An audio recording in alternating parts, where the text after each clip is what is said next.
இந்த ஒரு வீடியோவில் வந்து நம்ம எந்த ஒரு புத்தகத்தை பற்றி பார்க்க போகிறோம் அப்படின்னா சு மாடசாமி அவர்கள் எழுதிய என் சிவப்பு பால் பாயிண்ட் பேன் அப்படின்ற ஒரு புத்தகம் தான். இந்த புத்தகம் வந்து ரொம்ப வருஷம் ஆயிடுச்சு. பட் ஆனால் இன்னும் ஒரு 100 வருஷத்துக்கு கூட இந்த புத்தகத்தோட இன்ஃபர்மேஷன் வந்து எல்லாத்துக்குமே யூஸ் ஆகும். அந்த அளவுக்கு தான் இந்த புத்தகம் வந்து அவ்வளோ டீட்டெயில்ஸ் வந்து இந்த புத்தகத்திலேருந்து இருக்குது. அதாவது மாணவர்களுக்கும் ஆசிரியர்களுக்கும் அந்த 2 பேருக்கும் என்னென்னலாம் வந்து தெரிஞ்சுக்கணும் அப்படின்ற விஷயம் வந்து இங்கே அவ்வளோ இருக்குது. கிட்டத்தட்ட இதோட முதல் பதிப்பு வந்து 2015, 12வது அச்சு வந்து 2024. இது வந்து 2015 புத்தகம். பட் இருந்தாலும் வந்து இந்த இன்ஃபர்மேஷன் வந்து இன்னும் நம்ம இப்போ பார்த்துக்கிட்டு இருக்க நிகழ்வுகளோட வந்து நம்ம ரிலேட் பண்ணிக்கிற மாதிரி அவ்வளோ இன்ஃபர்மேஷன் இருக்குது. இப்போ நான் பேச போகிறது வந்து பார்ட் 2 தான். கிட்டத்தட்ட வந்து இந்த புத்தகத்தில் வந்து ஒரு 10-11 டாபிக் கீழே வந்து ஒரு கட்டுரை புத்தகமாக தான் வந்து வெளிவந்திருக்கு.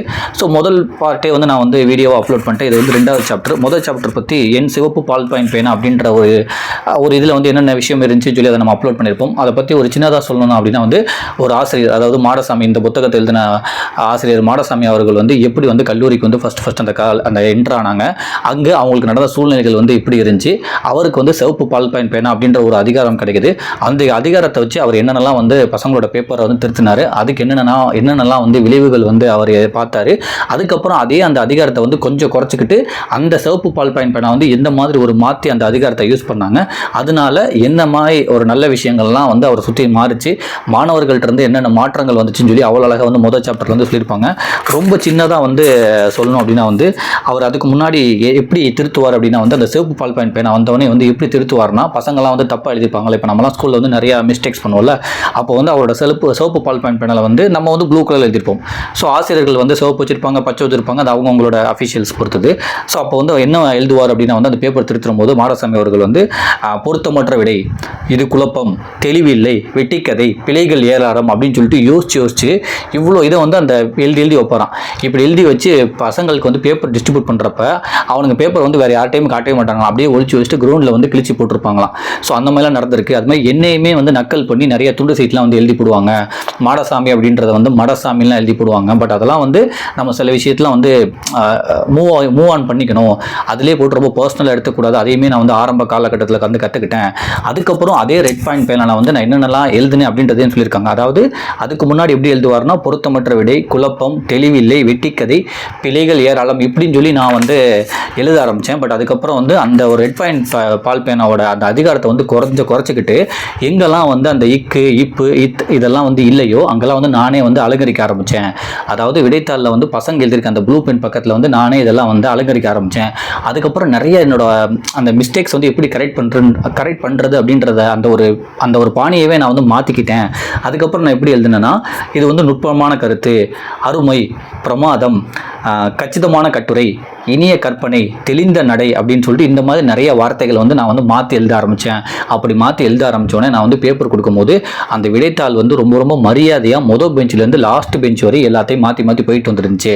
பாடுறாங்க சார் இந்த மாதிரிலாம் போட்டிருக்காரு, நுட்பமான கருத்துன்னு போட்டிருக்காரு, கச்சிதமான கட்டுரைன்னு போட்டிருக்காரு, இனிய கற்பனை அப்படின்னு போட்டிருக்காரு, தெளிந்த நடை அப்படின்னு போட்டிருக்காரு, பிரமாதம் போட்டிருக்காரு, அருமைன்னு போட்டிருக்காருன்னு சொல்லி ரொம்ப மரியாதையாக அந்த பேப்பர் வந்து அந்த ஸ்கூலு அந்த கிளாஸே வந்து சுற்றி வந்துச்சு. ஸோ இதுக்கு முன்னாடி நான் எப்படியெல்லாம் எழுதியிருந்தேன் அப்படின்னா வந்து பொருத்தமற்ற விடை, குழப்பம், தெளிவில்லை, வெட்டிக்கதை, பிழைகள் ஏராளம், இதை வந்து நான் மாற்றிக்கிட்டேன். ஸோ அந்த மாதிரி ஒரு விஷயத்தை வந்து நான் முதல் சாப்டரில் வந்து நான் சொன்னேன். ஸோ நான் வந்து இப்போ சொல்கிறது வந்து ஒரு 10% தான், மீதி 90% வந்து முதல் சாப்டரில் இருக்குது. கிட்டத்தட்ட வந்து ஒரு 4-5 பக்கங்கள் உள்ளது. இப்போ வந்து 2வது சாப்டருக்கு போகலான்னு. நீங்கள் வந்து இந்த வீடியோ பார்க்குறீங்களோ இல்லையோ எனக்கு அது பிரச்சனையே இல்லை. இந்த புத்தகம் வந்து வாங்கி படிங்க. முக்கியமாக ஆசிரியர்களாக இருக்கவங்க வந்து இந்த புத்தகம் வாங்கி படிங்க. மாணவர்களாக இருக்கவங்க வாங்கி படிங்க. நீங்கள் பிற்காலத்தில் வந்து ஆசிரியர்கள் ஆனீங்கன்னா இது உங்களுக்கு நிறையவே தேவைப்படும். எல்லாமே படிக்கலாம், ஆசிரியர்கள் மாணவர்களே எல்லாமே படிக்கலாம். இது புக் ஃபார் சில்ட்ரன் தான் போட்டிருக்காங்க. பட் ஆனால் பெரியவங்க படிக்கிறது தான் இங்கே வந்து அவ்வளோ விஷயம் இருக்குது. ஏன்னா நம்ம தான் வந்து மாறணும், அதுக்கப்புறம் தான் வந்து பசங்களுக்கு அதுக்கேற்ற மாதிரி ரெடி ஆகிப்பாங்க. ஸோ இப்போ செகண்ட் சாப்டர் என்னன்னா வந்து ஒவ்வொரு அவமதிப்பும் ஒரு மரணம் அப்படின்ற ஒரு விஷயத்தில், அதாவது இப்போ நம்ம ரிசல்ட் வந்தோடனே வந்து இவங்க வந்து தற்கொலை பண்ணி இறந்துட்டாங்க, இவங்க வந்து உயிரை மாய்த்துக்கிட்டாங்க அப்படின்னு சொல்லிட்டு தான் வருது. அது வந்து மரணம் அடைஞ்சோடனே நமக்கு வர்ற இன்ஃபர்மேஷன். பட் ஆனால் அதுக்கு முன்னாடி அவன் எத்தனை தடவை வந்து அவனுக்கு மரணம் வந்திருக்கும், அதாவது வீட்லேயும் சரி அவனோட ஸ்கூல்லையும் சரி எத்தனை தடவை வந்து அவன் அவமானப்பட்டிருப்பான். அதோட எண்டு தான் வந்து இந்த இது. அதனால் நம்ம வந்து அந்த லாஸ்ட்டில் உள்ள மரணத்தை வந்து நம்ம வந்து அதையே நம்ம யோசிச்சுட்டு இருக்கோம். பட் அதுக்கு முன்னாடி அவன் எத்தனை வாட்டி வந்து அந்த மரணத்தோட விளிம்பில் போயிட்டு வந்திருப்பான், அந்த ஸ்கூலில் வந்து எத்தனை வாட்டி அவனுக்கு வந்து அவமதிப்பு நடந்திருக்கும். ஸோ ஒரு பசங்களை வந்து எப்படி நம்ம டீல் பண்ணணும், நம்ம ஒரு மாணவர்களை ஆசிரியர்களாக இருந்து எப்படி நம்ம டீல் பண்ணணும் அப்படின்றத வந்து செகண்டில் சொல்லியிருக்காங்க. ஒவ்வொரு அவமதிப்பும் ஒரு மரணம் அப்படின்ற ஒரு டாப்பிக்கில் இது வந்து ரொம்ப முக்கியமான ஒரு டாப்பிக்கு. நான் இப்போ தான் 2வது சாப்டர் படிக்கிறேன். எனக்கு ரொம்ப இந்த புத்தகம் வந்து எனக்கு ரொம்ப பிடிச்சிருந்துச்சி. நான் பாரதி புத்தகாலயத்தில் தான் வாங்கினேன். நீங்கள் எந்த ஒரு வெப்சைட்டில் வந்து கம்மியாக கிடைக்குமோ தாராளமாக இந்த புத்தகம் வந்து வாங்கி படிங்க. காமன் ஃபோக்ஸ் வெப்சைட் இருக்குது, இறைவி இருக்குது, பணுவல் இருக்குது, சீர்வாசகம் ஒரு வட்டம் இருக்குது, அப்புறம் நிறைய வெப்சைட்ஸ் வந்து இருக்குது. ஸோ எந்த வெப்சைட்டில் வந்து இந்த புத்தகம் வந்து உங்களுக்கு கம்மியாக கிடைக்குது, பாரதி புத்தகாலயம் இருக்குது, புத்தகாலயம் இருக்குது. ஸோ எந்த வெப்சைட்டில் உங்களுக்கு கம்மியாக கிடைக்குதோ நீங்கள் வாங்கி படிங்க. ஸோ நான் ஆசிரியரை பற்றி சொல்லிடுறேன். இந்த புத்தகம் எழுதினவர் மாடசாமி அப்படின்ற ஒரு ஆசிரியர். அவரை பற்றி நான் சொல்லிட்டு இந்த டாப்பிக்கே வந்து நான் உள்ளே போயிடுறேன். தமிழகத்தின் முன்னணி கல்வி சிந்தனையாளர்களில் ஒருவர் பேராசிரியர் சா மாடசாமி. பல்லாண்டு காலம் கல்லூரி பேராசிரியராகவும் அறிவொளி இயக்கத்தின் உந்து சக்திகளில் ஒருவராகவும் பள்ளி கல்வி முறைப்பாடுகள் குறித்த நிபுணராகவும் பழுத்த அனுபவம் பெற்ற பேராசிரியர் மாடசாமி அவர்கள் கல்வி உளவியல் குறித்து தனது பிரத்யேகமான மெல்லிய நகைச்சுவையோடும் ஆழத்தை எளிதில் வெளிக்காட்டாத எளிய சொல்லாளரோடும் விளக்குகிறார் அப்படின்னு சொல்லிட்டு அவ்வளோ அழகாக வந்து இங்கே உண்மையிலே முன்னுரைப்பட்ட எளிய சொல்லாளரோடு தான் வந்து நமக்கு சொல்லியிருக்காங்க. ஈஸியாக வந்து எல்லாமே புரிஞ்சுக்கிற மாதிரி. ஸோ இப்போ வந்து 2வது சாப்டர் என்னன்னா வந்து ஒவ்வொரு அவமதிப்பும் ஒரு மரணம் அப்படின்னா வந்து இப்போ வந்து தேர்வுகள் முடிஞ்சாலே என்ன பண்ணியிருக்காங்கன்னா தேர்வு மரணங்கள் வந்து ஆட்டோமேட்டிக்காக ஸ்டார்ட் ஆகுது. ஒரு வருஷத்துக்குமே வந்து ஒரு மாவட்டத்துக்கு வந்து 10 தற்கொலை வந்து நடக்குது. அதுதான் வந்து கணக்கு. ஒரு மாவட்டத்தில் ஒரு திருச்சி மாவட்டம் எடுத்துக்கிட்டிங்கன்னா வந்து வருஷத்துக்கு அந்த மே மாதத்தில் வந்து 10 தற்கொலைகள் வந்து நடக்குது. ஆனால் இது என்னென்னா வந்து இது வந்து முடிவான மரணம் தான். பட் அதுக்கு முன்னாடி அவங்க மரணத்தோட தருவாயை வந்து நிறையா தடவை வந்து ரீச் பண்ணிட்டு வந்திருப்பாங்க அப்படின்னு சொல்லி அந்த மாணவர்களோட அந்த உளவியலை பற்றி இங்கே நிறைய விஷயம் இந்த சாப்டரில் சொல்கிறாங்க. ஸோ அவர் வந்து பெங்களூரில் வந்து தங்கியிருந்தாங்களாம். அப்போ வந்து கிட்டத்தட்ட வந்து அது ஒரு அடுக்குமாடி கட்டடமாக 12வது மாடியில் வந்து இவங்க குடியிருந்தாங்களாம். 16 மாடியிலேருந்து ஒரு சிறுமி வந்து கூச்சி இறந்து போயிட்டாங்களாம். தமிழ் குடும்பம் தானா, ஏன்னு கேட்டது வந்து மார்க் வந்து ரொம்ப ரொம்ப கம்மியாக இருந்திருக்காங்க, அதனால வந்து தற்கொலை பண்ணிக்கிட்டாங்க அப்படின்னு சொல்லி அந்த ஒரு இன்ஃபர்மேஷன் அவர் கிடச்சிச்சான். அந்த குடும்பத்தில் வந்து தாத்தா பாட்டி எல்லாமே உயிரோடு இருக்காங்களாம். பட் ஆனால் சின்ன குழந்தை வந்து தற்கொலை பண்ணிட்டு இறந்துருச்சான். ஸோ இந்த மாதிரி வந்து மே மாதம் வந்து ஏதாவது ரிசல்ட் வந்தால் வந்து நம்ம மரணங்களை பார்க்குறோம். பட் அவங்க ஸ்கூலில் வந்து எந்த மாதிரி ஒரு மரணங்கள்லாம் வந்து ஃபேஸ் பண்ணியிருப்பாங்க, அதுதான் அவங்கள வந்து இப்போ இந்த மாதிரி எண்டுக்கு வந்து அவங்கள போக வைக்கிது அப்படின்னு சொல்லி ஒன்றா அந்த விஷயத்தில் வந்து சொல்லிட்டு இருக்காங்க. என்னென்னா வந்து நம்ம வந்து பசங்களை வந்து ரொம்ப ரொம்ப அவமதிக்க ஆரம்பிச்சிடும். ஸ்கூல்லே வந்து அவங்கள வந்து ரொம்ப ரொம்ப அவமதிக்க ஆரம்பிச்சிடும். புரிந்து கொள்ள முடியாத முடிவு தான் தெரிவிக்கப்பட்ட இறுதி மரணம் மட்டுமே நாம் அறிவோம், முன்னர் நடந்து முடிந்த வகுப்பறை மரணங்கள் குறித்து அந்த பிஞ்சுகளே அறிவர்னு சொல்லிட்டு அந்த நமக்கு தெரிஞ்சதெல்லாம் வந்து இந்த ஒரு தற்கொலை மரணம் தான். அதுக்கு பின்னாடி வந்து வகுப்பறையில் வந்து அவங்களுக்கு நிறைய மரணங்கள் நடந்திருக்கும், அது வந்து அவங்களுக்கு மட்டும் தான் தெரியும்னு சொல்லிட்டு அதுக்கப்புறம் ஆரம்பிக்கிறாங்க. அதாவது மரணத்தை விட வந்து வலி வந்து ரொம்ப ரொம்ப மோசமானது, அது வந்து அவமதிப்பு தான். அவங்கள வந்து எப்போல்லாம் வந்து நம்ம அவமதிக்க ஆரம்பிக்கிறோமோ அதுதான் வந்து அவங்களுக்கு நிறைய ஒரு வலியை கொடுக்குது. நம்ம ஸ்கூலில் டீச்சராக இருக்கும் போது அதுதான் வந்து எண்டுக்கு வந்து அவங்கள மரணத்துக்கே கொண்டு போகுது. இன்னொரு விஷயத்த சொல்கிறாங்க. குள்ளலி அப்படின்ற ஒருத்தவங்களுக்கு வந்து பேர் வச்சுருக்காங்க. ஆனால் அவங்க டீச்சர்ஸ் வந்து எப்படி கூப்பிடுவாங்கன்னா கிளவின்னு கூப்பிடுவாங்களாம். அதனால் அந்த பொண்ணு வந்து தனியுமே வீட்டில் வந்து அவங்க பெற்றோர்கிட்ட வந்து அழுதுகிட்டே இருக்குமா, நீ ஏமா எனக்கு வந்து குள்ளலின்னு பேர் வச்ச, என்னை வந்து எல்லாமே கிளவின்னு கூப்பிட்றாங்க, டீச்சருமே அப்படி கூப்பிட்றாங்க, எனக்கு ரொம்ப ரொம்ப அவமானமாக இருக்குது. ஏன்னா அந்த சின்ன பிள்ளையில வந்து எல்லாத்தையும் பர்சனலாக தான் எடுத்துப்பாங்க. ஒன்றும் 30-40 வயசு இல்லைல்ல, எல்லாத்தையுமே ஜாலியாக எடுத்துக்கிறதுக்கு. ஸோ அந்த ஏமா அந்த மாதிரி பேர் வச்சு அப்படின்னு சொல்லி தினையுமே அந்த பிள்ளை வந்து அழுவுமா, குள்ளலின்னு பேர் வைக்கிறீங்க, என்னை வந்து கிளவின்னு கூப்பிட்றாங்க அப்படின்னு. ஸோ ஆனால் இந்த ஒரு சின்ன சின்ன விஷயம் வந்து அவங்கள வந்து ஒரு டயத்தில் வந்து எண்டுக்கு தற்கொலைக்கு கொண்டு போயிடும்.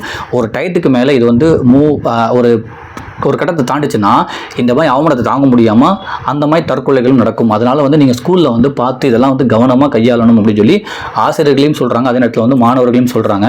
அதுவுமே ஒரு முக்கியமான ஒரு புத்தகத்தை வந்து இங்கே மென்ஷன் பண்ணியிருக்காங்க. அந்த சிறு வயது மரணங்கள்னு சொல்லிட்டு ஒரு புத்தகமே எழுதியிருக்காங்களா, அதை பற்றி இங்கே மென்ஷன் பண்ணியிருக்காங்க. ஒரு குழந்தை எத்தனை முறை சாவது என்ற கேள்வியை மனம் பதறி போகுமாறு கேட்ட புத்தகம் சிறு வயது மரணம், டெத் அட் ஏர்லி ஏஜ் அப்படின்னு சொல்லி ஒரு புத்தகம் வந்து வந்திருக்கான்.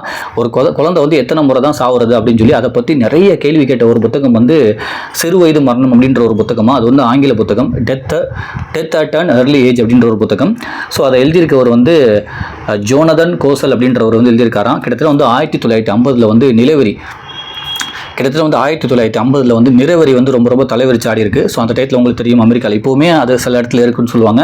1950 வந்து அது வந்து கருப்பு வெள்ளை அந்த பிளாக் அண்ட் ஒயிட்னு சொல்லி அது பின்னாடி ஒரு பெரிய அரசியலே இருக்குது. ஸோ அந்த டயத்தில் வந்து ஒரு பையன் வந்து ஸ்டீஃபன் அப்படின்னு சொல்லி படிச்சிருக்கான். அவனை பற்றி தான் வந்து சொல்லியிருக்காங்க. ரொம்ப ரொம்ப உடல் வந்து ரொம்ப மெலிஞ்சிருப்பானா, ஆரோக்கியம்லாம் வந்து ரொம்ப ரொம்ப இருக்காது. அவனுக்கு வந்து அப்பா அம்மாலாம் இல்லையா. அங்கே கவர்மெண்ட்டில் வந்து கொஞ்சம் சின்னதாக வந்து ஒரு ஃபண்டு மாதிரி வாங்கி அவங்கள வந்து ஒருத்தவங்க வளர்த்துக்கிட்டு இருக்காங்களாம். அவன் ஸ்கூலுக்கு வந்தாலே வந்து எல்லாமே அவனை வந்து நக்கல் பண்ணிகிட்டே இருப்பாங்களாம். அவன் வந்து அந்தளவுக்கு பெருசாக அவனுக்கு வந்து ஆரோக்கியம்லாம் வந்து இருக்கவே இருக்காதான். ஒரு நாள் வந்து கண்ணெல்லாம் வந்து ரொம்ப ரொம்ப அடிபட்டு வந்திருக்கான். அப்போ வந்து கேட்டிருக்காங்க, இந்த மாதிரி வந்து என்னை வளர்த்துக்கிட்டு இருக்காங்க வந்து என்னை அடிக்க வந்தாங்க, நான் கீழே விழுந்துட்டு அந்த கண்ணில் கொஞ்சம் அடிபட்டுருச்சுன்னு. அந்த அளவுக்கு வந்து ரொம்ப ரொம்ப கஷ்டமாகி தான் வந்து அவன் வளர்ந்துக்கிட்டே இருந்திருக்கான். அவனுக்கு வந்து வீட்லேயும் வந்து பெரிய டார்ச்சராக இருந்திருக்கு. அவனுக்கு அம்மா அப்பாவும் இல்லை. ஸ்கூல்லையுமே வந்து அவனுக்கு ஆசிரியர்கள் வந்து ஒரு பெரிய சப்போர்ட்டே பண்ணலையாம். அவன் நல்லா வரைவானா, பட் ஆனால் அவன் வரைகிறது வந்து டீச்சர் வந்து ஏற்றுக்க மாட்டாங்களாம். நான் என்ன சொன்னோ அதுதான் நீ வரையணும், நீ எதுக்கு உன்னோட இஷ்டத்துக்கு வரைகிறேன்னு சொல்லிட்டு அவனை போட்டு அட்டாக் பண்ணிகிட்டே இருப்பாங்களாம். அவன் வந்து தினையுமே அழுதுகிட்டே இருப்பானா. ஸோ வீட்டில் தான் ஒருத்தனுக்கு பிரச்சனைனா ஸ்கூல்லையுமே அவனுக்கு வந்து அந்த நிறைவரி பிரச்சனை இருக்குது. அதே நேரத்தில் வந்து ஆசிரியர்களுமே வந்து அவன் வரைகிறத வந்து நிறைய குறை சொல்லிட்டு இருக்காங்க. அதுக்கப்புறம் அவன் வந்து இதை பார்த்துட்டு கண்ணாடி முன்னாடி நின்று அழுதுகிட்டே இருப்பானா. அதை பார்த்துட்டு ஒரு டீச்சர் என்ன பண்ணாரா, சரி பரவாயில்ல உனக்கு என்ன பிடிக்குமோ அதை நீ வரைஞ்சிக்காமின்னு சொல்லி அந்த ஓவிய டீச்சர் வந்து சொன்னாங்களாம். அதுபடி வந்து மாற்றி வரைய ஆரம்பிச்சோன்னே அங்கே உள்ளவங்க என்ன பண்ணாங்களா, அந்த டீச்சரை வந்து கம்ப்ளைண்ட் பண்ணியிருக்காங்க. ஸோ இந்த மாதிரி வந்து எதுக்கு அவன் உங்கள்கிட்ட மட்டும் க்ளோஸாக இருக்கான், நீங்கள் அப்படிலாம் அவனுக்கு வந்து க்ளோஸாக இருக்காதீங்க, அவனுக்கு சப்போர்ட் பண்ணாதீங்கன்னு. அங்கேயுமே அவனுக்கு வந்து ஒரு பெரிய பிரச்சனையாக இருக்குது. மறுபடியும் அவன் வந்து லைஃப்பில் வந்து ரொம்ப ரொம்ப அடிபட்டுக்கிட்டே இருந்திருக்கான். ஸோ இந்த மாதிரி வந்து ஒரு பசங்களுக்கு வந்து உளவியலில் வந்து ஏகப்பட்ட பிரச்சனை இருக்குது.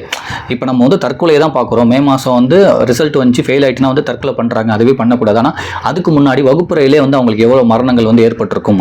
அதோட எண்டு தான் வந்து இந்த மாதிரி இருக்குது. பேரை வச்சு அவங்கள அவமானப்படுத்தியிருப்பாங்க. இந்த மாதிரி வந்து நிறத்தை வச்சு அவங்கள வந்து அவமானப்படுத்தியிருப்பாங்க. இந்த மாதிரி சில பசங்களை வந்து சப்போர்ட் பண்ணாமல் வந்து அவமானப்படுத்தியிருப்பாங்கன்னு சொல்லி அந்த ஒரு புத்தகத்தை வந்து படிக்க சொல்கிறாங்க, டெத் அட் அன் early ஏஜ்னு சொல்லிட்டு.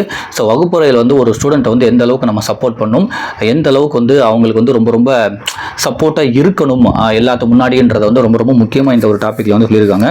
ஸ்டீஃபனின் ஒரே ஆறுதல் புதிதாக வந்திருக்கும் ஆசிரியர் கோசல் தான். எப்போதாவது நெருங்கி வந்து தான் வரைந்த படங்களை அவருக்கு காட்டுவான். அவனை பாராட்டக்கூடிய ஒரே ஆள் அவர்தான். ஓவிய ஆசிரியை கோசலை கண்டிக்கிறார். அவன் உங்களிடம் அதிக சலுகை எடுக்கிறான், இனி அவன் உங்கள் பக்கத்தில் வரக்கூடாது அப்படின்னு சொல்லி. ஸோ அந்த ஓவிய டீச்சர்ட்டையுமே சொல்லிட்டாங்களா, அவன் வந்து உங்களுக்கு ரொம்ப அதிகமாக சலுகை எடுக்கிறான், அவன் இனிமேல் உங்கள் பக்கத்தில் வரக்கூடாதுன்னு சொல்லிட்டு. ஸோ அங்கேயுமே வந்து ஸ்டீஃபனை விட்டு வந்து அந்த ஓவிய டீச்சர் யார் சப்போர்ட் பண்ணுறாங்களோ அவனை விட்டு விலகுறாங்க. அங்கேயுமே அவனுக்கு வந்து ஒரு மரண தருவாயில தான் அவனு இருக்கான். அது வந்து அவனுக்கு எத்தனாவது மரணம் தெரியாதான். ஏன்னா ஏகப்பட்ட அவமானங்களை வந்து அவன் சந்திச்சிட்டே இருக்கான். ஃபஸ்ட்டு நிறைவரியால் வந்து சந்திக்கிறான். அப்புறம் வந்து ஃபேமிலியில் வந்து சப்போர்ட் இல்லாமல் வந்து அவன் குடும்பத்தில் சந்திக்கிறான். ஸோ ஃபேமிலி சப்போர்ட் இல்லாமல் ஒருத்தவங்க வளர்க்குறாங்க, அவங்களுமே அவனை அடித்து துன்புறுத்துறாங்க. அங்கே ஒரு மரணத்தை சந்திக்கிறான். ஸ்கூலில் வந்தாலும் இங்கே ஒரு மரணத்தை சந்திக்கிறான். ஸோ அது வந்து அவனுக்கு எத்தனாவது மரணம்னு தெரியாது. அந்த ஒரு விஷயத்தை பற்றி பேசுறது தான் வந்து அந்த ஒரு புத்தகம். ஸோ ஒருத்தவங்களுக்கு வந்து நீங்கள் சப்போர்ட் பண்ணலன்னா இப்படி தான் வந்து ஏகப்பட்ட மரணங்கள் வந்து அவங்க சந்திச்சுட்டே இருக்காங்க. அவங்கள வந்து எண்டு வந்து இந்த மாதிரி இடத்துல கொண்டு போய் நிற்க வைக்குதுன்னு சொல்லி இந்த சாப்டரில் சொல்கிறாங்க. பள்ளிகளின் வரலாற்றோடு அவமதிப்புகளின் வரலாறும் தொடங்குகிறது.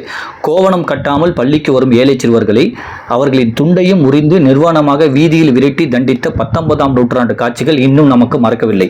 இப்போது நடப்பது என்ன? காது கேட்காத சிறுமியை செவிடு சொல்றது கேட்கலையா அப்படின்லாம் கேட்குறாங்களா. ஸ்கூலில் என்ன சொல்கிறாங்கன்னா, ஒரு பொண்ணுக்கு வந்து காது கேட்கல அப்படின்னு பிரச்சனை இருந்தால் செவிடு உனக்கு காது கேட்காதா அப்படின்றதே வந்து நம்ம சொல்லக்கூடாது. அது அவங்கள வந்து ஓங்கி கன்னத்தில் அறையிறதுக்கு சமம். அதுவே வந்து ஒரு சின்ன சின்ன மரணங்களுக்கு சமம் தான் அது அப்படின்றாங்க. அதுவுமே இன்னொரு இன்சிடென்ட் வந்து சொல்கிறாங்க. அதாவது இப்போ நான் சொன்னேன்ல, அதாவது காது கேட்காத பிள்ளை வந்து செவிடு நான் சொல்கிறது கேட்கலையே அப்படின்னு சொல்லி டீச்சர் வந்து ஒரு பிள்ளையை திட்டிருக்காங்க. அதுக்கப்புறம் இன்னொரு இன்சிடென்ட் வந்து நடந்திருக்கு. அதாவது ஒரு சிறுமி வந்து ரெட்டச்சடை போட்டு வந்திருக்காங்க. அவங்க வந்து இதை ஹோம் ஒர்க் பண்ணல போல. வகுப்புற ஃபுல்லாக அவங்கள வந்து ரவுண்ட் அடிக்க சொல்லிட்டு எல்லா பசங்களுமே அந்த பிள்ளைக்கு கொட்டு வச்சிருக்காங்க. டீச்சர் கேட்டிருக்காங்க, ரெட்டச்சடை மட்டும் உனக்கு ஒழுங்காக போட தெரியுது, உனக்கு வந்து அந்த ஸ்கூலில் அந்த டியூஷன் ஒர்க்லாம் வந்து உன்னால் முடிக்க தெரியாதா, வீட்டு படத்தெலாம் உன்னால் முடிக்க தெரியாதா அப்படின்னு சொல்லி அந்த மாதிரி அவமானப்படுத்திருக்காங்க. இந்த மாதிரி வந்து ஏகப்பட்ட ஹோம் ஒர்க்லாம் முடிக்க தெரியாதான்னு சொல்லி இந்த மாதிரி அவமானமும் இருக்கான். அது மாதிரி சில குழந்தைகளுக்கு வந்து அதுமே அந்த குழந்தை வந்து வகுப்புற வாசல்ல வந்து அழுதுகிட்டே நினைச்சான். ஸோ இந்த மாதிரி சின்ன சின்ன விஷயம் தான் அவங்கள வந்து எண்டுக்கு வந்து கொண்டு போகுது அப்படின்றாங்க. ஸோ இந்த இடத்துல சப்போர்ட் பண்ணியிருந்தா ஒரு ஃபெயில் ஆயிருந்தாலும் வந்து அவங்களுக்கு ஒரு பெரிய ஒரு உத்வேகமாக பரவாயில்ல அடுத்த வாட்டி பாஸ் ஆகல இருந்திருக்கும். பட் இந்த மாதிரி சின்ன சின்ன அவமானங்கள் நம்ம பண்ண ஆரம்பிக்கும் போது ஃபெயில் ஆகிட்டா அந்த அவமானத்தை வந்து நம்மளால் தாங்க முடியாது, ரொம்ப அவமானப்படுவோமேன்னு சொல்லிட்டு தான் வந்து இறந்து போகிறாங்க. நம்ம ஸ்கூல்லே வந்து அவங்களுக்கு நிறைய இந்த மாதிரி சப்போர்ட் பண்ண ஆரம்பிக்கணும் அப்படின்றாங்க. இன்னொன்று வந்து முக்கியமான ஒரு விஷயம் சொல்கிறாங்க, எனக்கு இது புதுசாக இருக்குது. சில குழந்தைகளுக்கு டிஸ்லெக்சியா என்ற ஒரு பிரச்சனை இருக்கிறது என்றறியாமலேயே.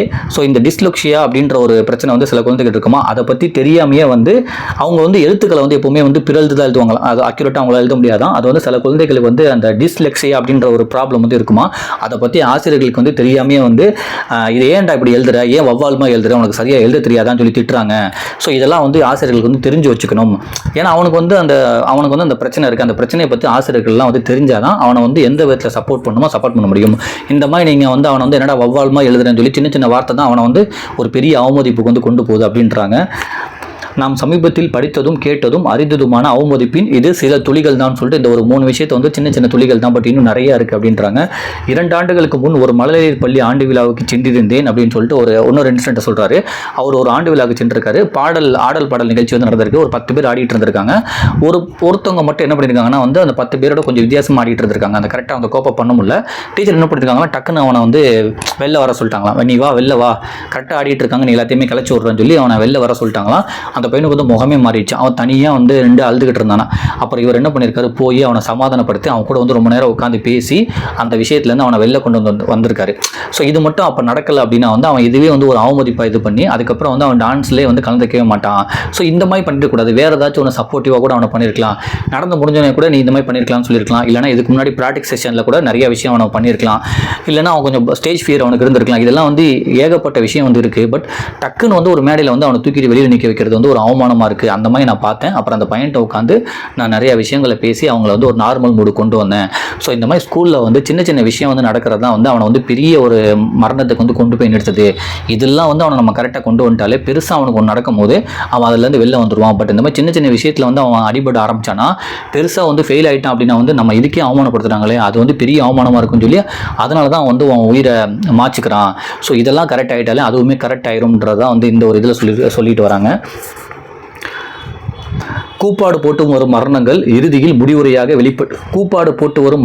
இறுதியில் முடிவுரையாக வெளிப்பட்டு நிற்கின்றன. ஆனால் அவற்றின் முகவுரையாக வீடுகளிலும் பள்ளிகளிலும் சத்தமில்லாமல் நிகழும் மரணங்களை நாம் எப்போது வாசிக்கப் போகிறோம் சொல்லிட்டு. ஸோ லாஸ்ட்டு மரணம் வந்து இதுமாதிரி தற்கொலை பண்ணிட்டாங்க அப்படின்றதான் தெரியுது. அவங்களுக்கு வீடுகள்லையும் பள்ளிகள்லையும் வந்து ஏகப்பட்ட மரணங்கள் நடக்குது. அதை பற்றி நம்ம எப்போ தெரிஞ்சுக்க போகிறோம், அதெல்லாம் வந்து நம்ம எப்போ தடுக்க போகிறோம்னு சொல்லியிருக்காங்க.